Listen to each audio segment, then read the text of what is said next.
How does an FQDN relate to DNS records? Imagine trying to find a friend's house in a huge city. You need a full address to get there without confusion.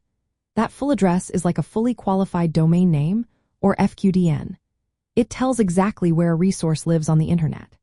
An FQDN includes everything from the host name to the top-level domain, like www.example.com.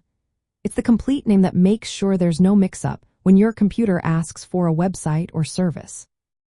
Now, DNS records are like the address book of the internet.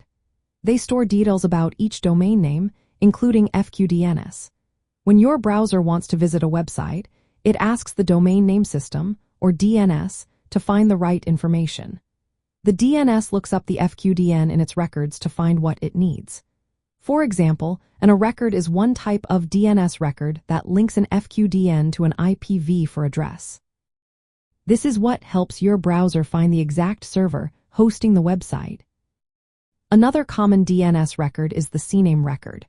It creates an alias, so one FQDN points to another. For example, you might have www.example.com as a CNAME pointing to example.com. This way, both names lead to the same place, making management easier. Then there are mix records, which are used for email. They connect an FQDN to mail servers that handle your email traffic.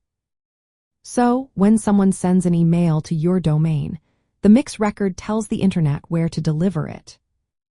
The relationship between an FQDN and DNS records is like a map and its labels.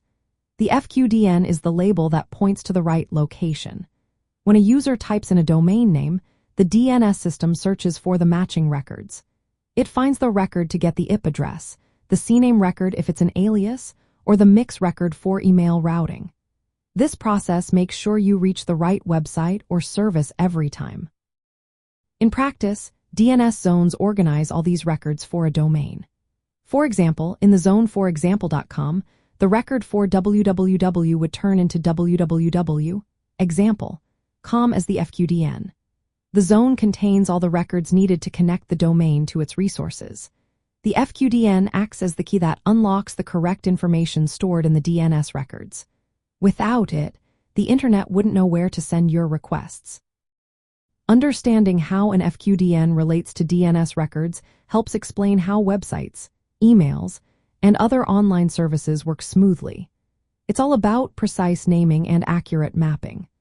When you type a website address, your device uses the FQDN to ask the DNS for the right IP address or service details. This connection keeps the internet running efficiently and reliably.